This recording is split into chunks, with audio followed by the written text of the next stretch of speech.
Parabéns a todos aí do Correio Brasiliense por entreter esse debate. Eu acho de extrema importância e também urgência, apesar de que nós já ultrapassamos aí um número tolerável de pessoas assassinadas, mortas e vários crimes impunes, e a sociedade não reage, porque isso, toda medida política, ela tem que vir de uma insatisfação pessoal para que se possa ter essa mobilização para que haja mudanças. Quando a pessoa individualmente não sente que é um problema dela, pelo coletivo ninguém se mobiliza. Então aqui fica somente jogando os dados e números, e isso não afeta diretamente qualquer pessoa, sobretudo com relação à segurança, pois não afeta o bolso, né? Não afeta essa questão de poder ter mais escolhas. Então é uma questão de sensação, e os números vão sempre crescendo. E há um contexto político aqui muito importante que temos que entender. O Brasil está na vértice de se tornar um narco-estado, né? Temos aqui políticos sendo financiados por narcotraficantes. Esse número sempre é um número alto. Não imagino que os deputados policiais aqui possam e senadores policiais possam informar melhor esses dados, mas o narcotráfico já financia políticos. Há juízes coniventes, há leis sendo passadas que são coniventes ao crime e coniventes também facilitando não só presidiários, mas também facilitando a vida do criminoso, travando a vida do policial. Há empresários que também têm interesse, empresários do Brasil e de fora, que têm interesse aí no narcotráfico, têm interesse em ver o Brasil desandar para uma situação como da Venezuela, como da Líbia, como da Síria, em que não há Estado, efetivamente não há Estado, são facções de controles regionais, e todos eles envolvidos com algum tipo de contrabando para se financiarem, seja de armas, seja de narcotráfico, coisa que não é dos países, que não trafega o que é extremamente regulado dos países desenvolvidos. Nesses não estados, eles transitam livremente. Então, o Brasil está nesse vértice. Veja o México, que é uma economia pujante, é uma sociedade antiga, milenar, com cultura profunda, e está aí também numa situação, todo cientista político, todo historiador, criminalista, boa parte deles ao menos, considera o México um narco-estado, e é um PIB gigantesco. Isso é possível, sim, o controle total do sistema político por facções narcotraficantes ou de contrabando, de qualquer que seja o que nós limitemos aí a entrada. Enfim, temos uma situação, na minha opinião, crítica. E o Brasil não evoluiu desde 2014, do impeachment da Dilma Rousseff. Estamos pior em questões de justiça, de leis, de segurança pessoal e até mesmo de poder dar mais poder às polícias para poderem agir. Ou seja, regredimos, estamos regredindo. E não vejo que o atual governo tenha a força política em função de uma série de dinâmicas aqui, que não vale a discussão nesse painel, mas que vemos aqui que os bandidos estão ganhando também o jogo político. Isso me gera, como cidadão, me gera uma certa indignação, diria que similar a que me levou a ser ativista, me levou a entrar na política. Tá? Então vemos aqui alguns temas que são interessantes, que estão sendo debatidos, para resolver essa situação que, na minha opinião, já ultrapassou o insustentável. Estamos em momentos críticos, tá? Temos aí tramitando uma comissão para liberalizar drogas, liberalizar a produção, distribuição, comércio de drogas. Isso é um descalabro e uma inconsciência histórica inacreditável, inacreditável. E temos aí comissão instalada para isso. Então, por que houve agenda política para instalar essa comissão e não houve agenda política para instalar uma comissão para avaliar uma PEC de segurança pública, que faça uma reforma de segurança pública? É exatamente por isso que me gera esses alertas de sistema, que temos que ficar muito prontificados. O sistema está agindo contra a sociedade brasileira ainda e talvez muito mais do que esteve, em função dessas dinâmicas que a gente pode entrar em discussão sobre isso. Mas, enfim, o que eu acho que é crítico aqui nessa discussão, muitos dos policiais já convergem com relação a como resolver isso, como resolver a impunidade, como resolver a questão de segurança, ter uma polícia mais efetiva.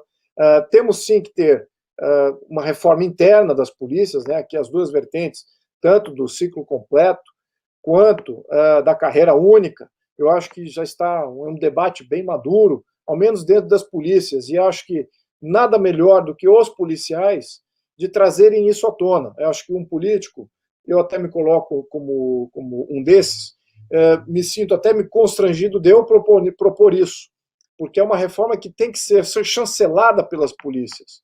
As polícias precisam estar unidas, que essa reforma é necessária. E vemos vários policiais deputados se organizando no sentido contrário, se organizando ainda para defender classe, para defender condições de trabalho, que não tem nada a ver com o resultado final de queda com queda de criminalidade, acabar com a impunidade. Então é mais uma movimentação classista, essa existe, dos policiais. Isso é uma grande vergonha até para a classe policial se movimentar por questões classistas.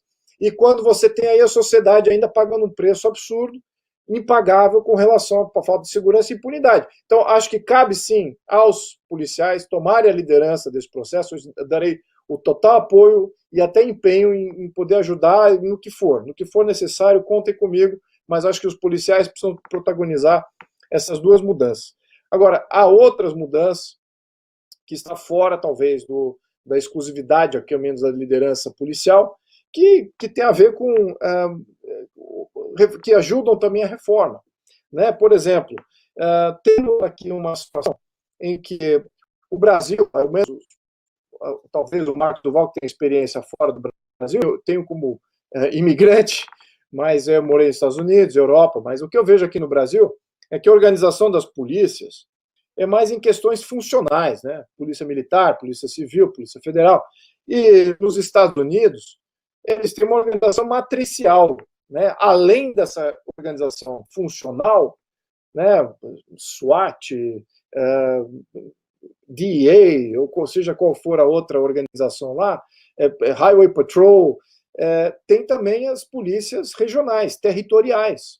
Né? E a territorialidade é livre. Então, tem municípios com polícias, tem distritos com polícias, que cabe aí alguns municípios, tem condados com polícias, enfim, há uma liberdade muito mais ampla de formação de polícia, polícia condominial, polícia escolar, tem uma série de liberdades ali em termos de formação de polícia, ao mesmo tempo elas estão integradas com ampla informação e também autonomia para poder agir graças aí ao ciclo completo. Né? Então, você veja como um sistema muito mais livre, liberdade de você organizar polícias dentro do sistema brasileiro, eu imagino que não exista.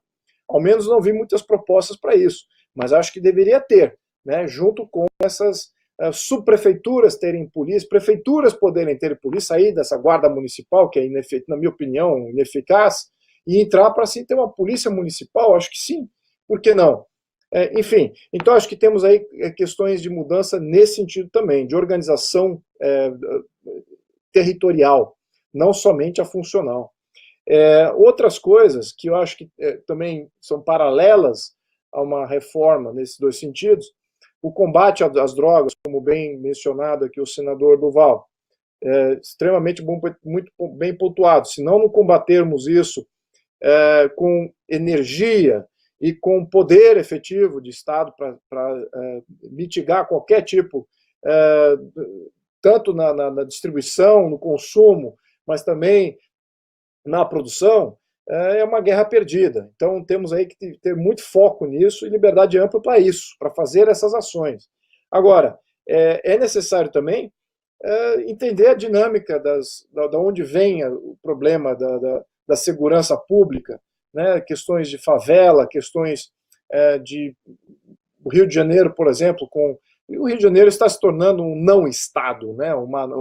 Basicamente uma mini Venezuela, uma mini Líbia dentro do Brasil, em que as facções já tomaram conta, o Estado é totalmente ineficaz então ele não existe mais. Mas qual que seria a grande revolução aqui para que não haja uma necessidade de fazer uma intervenção policial ou militar nesse território, seria você dar propriedade privada, né? Ter uma revolução aí de propriedade privada, ter distribuição de propriedade privada dessas áreas que são tradicionalmente ocupadas, áreas urbanas tradicionalmente ocupadas, e com as pessoas com uma sensação maior de propriedade do seu território, eles naturalmente combaterão e vão querer proteger e melhorar aquela região. E para isso também precisam ter liberdade para poder adquirir armas.